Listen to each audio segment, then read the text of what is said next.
Coming to you live from the Chinese capital. On today's program, the Chinese and Russian presidents have met in Beijing and released a statement as the countries mark 75 years of bilateral ties. China's Coast Guard says it's expelled some Philippine vessels from Chinese waters in the South China Sea. Indonesia is making plans to relocate the survivors of the recent flash flooding and mudslides in West Sumatra. In business, Chinese cities continue to roll out policies to help the real estate sector. In sports, the Shanghai Olympic Qualifier Series. In culture and entertainment, the Bun Festival on a small island south of Hong Kong. Now checking the day's stories. China and Russia have agreed to deepen their comprehensive strategic cooperative partnership in the new era as the two countries mark 75 years of diplomatic ties. Chinese President Xi Jinping and Russian President Vladimir Putin signed an joint statement following their talks in Beijing. Xi Jinping stressed non-alliance, non-confrontation, and not targeting any third country as they continue to advance ties. He also attributed the achievements between the two countries to mutual support, long-lasting friendship, and justice. The Chinese president outlined an agreement with his counterpart that they should look to areas where both countries' interests converge and play to each other's advantages to complement each other. We should further optimize the structure of cooperation and consolidate the positive momentum of traditional economic and trade cooperation. We should also support the building of a network of basic scientific research platforms, continuously unleash the potential for cooperation in cutting-edge fields, strengthen port and transportation logistics cooperation, and maintain the stability of global industrial and supply chains. President Putin said Russia regards China as a long-term and reliable partner, and Moscow is confident about the future of its cooperation with Beijing. He expressed readiness in working with China in areas such as the economy, culture, and education. The Russian leader also pledged more communication under frameworks including BRICS and the Shanghai Cooperation Organization. Earlier during their talks, President Xi said the steady advancement of China-Russia relations has contributed to maintaining global strategic stability and promoting greater democracy in international relations. The Chinese leader highlighted both countries' roles as permanent members of the United Nations Security Council and urged the two sides to work more closely together. Both our countries have made the strategic choice of deepening strategic cooperation, expanding mutually beneficial cooperation, and following the historic trends of multipolarity and economic globalization. The two sides should take the 75th anniversary of the establishment of diplomatic relations as a new starting point to better align our development strategies and continue to enrich bilateral cooperation to benefit both countries and their people. I'd like to work with Mr. President to steer the future direction of bilateral ties and make new plans for cooperation between the two countries in various fields. On the same day, during talks with a smaller group, President Xi hailed bilateral ties as a model of mutual trust, peaceful coexistence, and win-win cooperation between neighboring and major countries. He said he's willing to work with President Putin for the prosperity of both countries, as well as world peace and justice. The first day of Putin's state visit began with a welcome ceremony from the Chinese leader. In the afternoon, the two presidents attended a concert marking the opening of the China-Russia Culture Year at the National Center for the Performing Arts.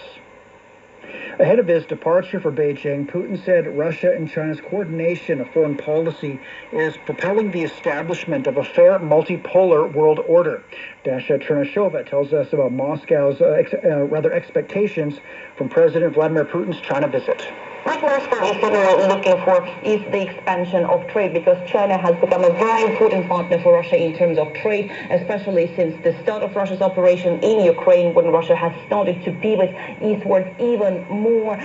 So the trade issue is high on the agenda, but also the issues that are related to the cooperation in different areas. Moscow is supplying a lot of agricultural goods to China. This is something that Moscow wants to accelerate even further. The Russian president has once again said that the relations between Moscow and Beijing play a balancing role on the international agenda, saying once again that the two countries stand there to create the multipolar world order that is free of the Western hegemony. That was Dasha Chernyshova in Moscow. To get some insights, Li Dongning spoke with Regional Development Studies Director Cui Hongjian at Beijing Foreign Studies University. How do you view the development of bilateral relations over the past 7.5 decades? The China-Russia relations experienced a long time and a torturous time. As we know, those two countries are major players in the international arena and the very, biggest neighbors. They experienced some most valuable experience from these relations. For example, respect with each other, and also, on the basis of multilateral cooperation, and then to have some more pragmatic cooperation. So I think these relations, undoubtedly, has been on a high level and stable, and also for some more bright cooperation. So I hope that this visit by President Putin to China will strengthen relations with China and also give some more dynamic for the future cooperation between two countries.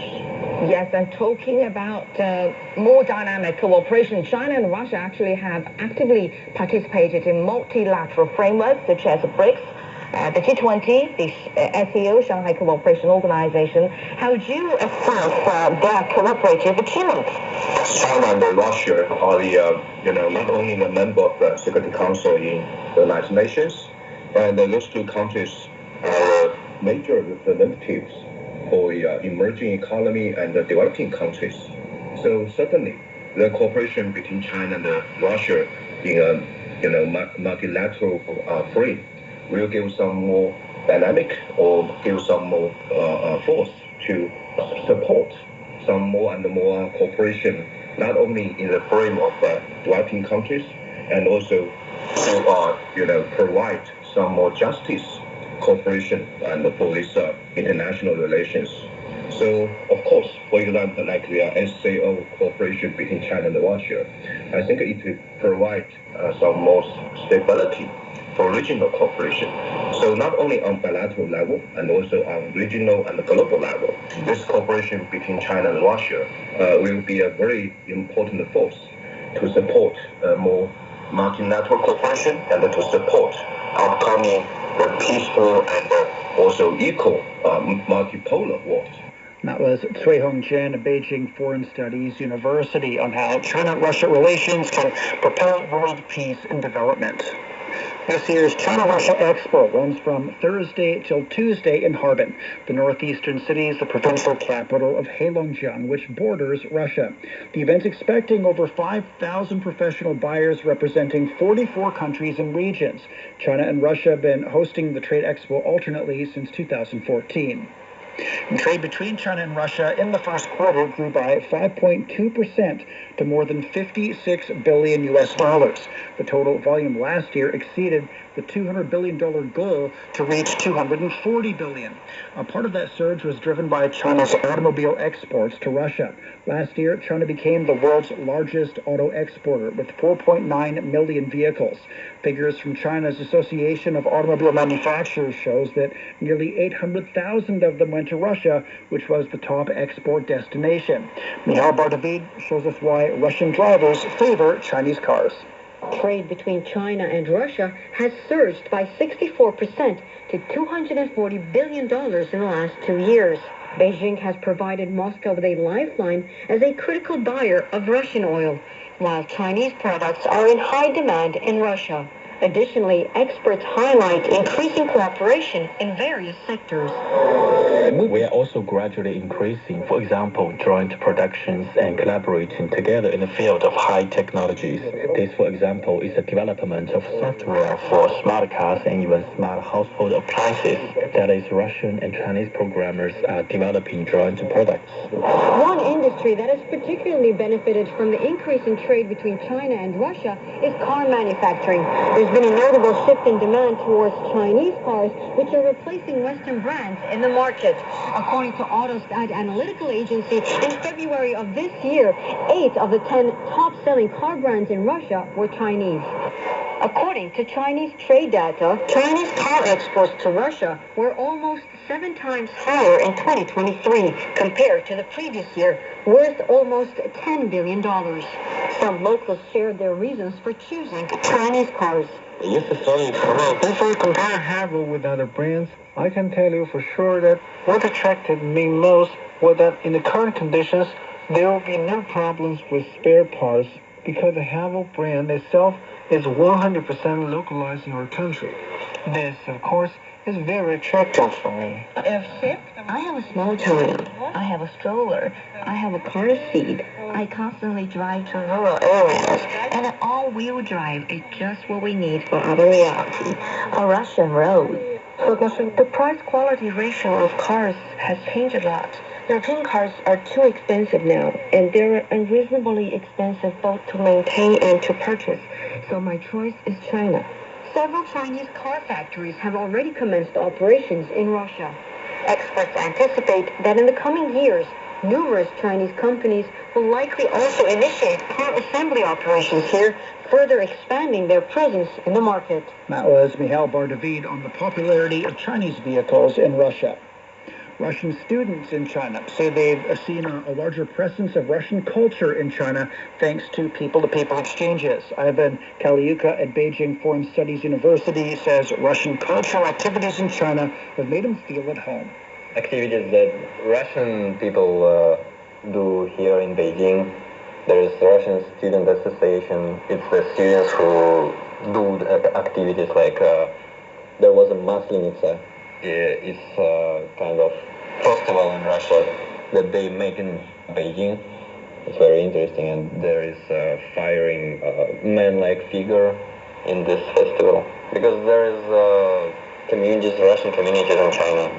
Yulia Tamalidi from Tsinghua University is expecting more cultural exchanges, especially between young people from both sides. I'll hope that more exchanges toward culture, of course, is getting bigger and bigger every year.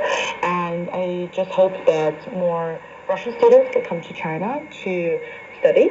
And we welcome every Chinese students to come right here to Russia to enjoy the vibe and study in general. The two countries are holding the China-Russia Year of Culture from 2024 to 25, when more diverse events for humanitarian and cultural exchanges are expected. Coming up, China expels some Philippine vessels from territorial waters in the South China Sea.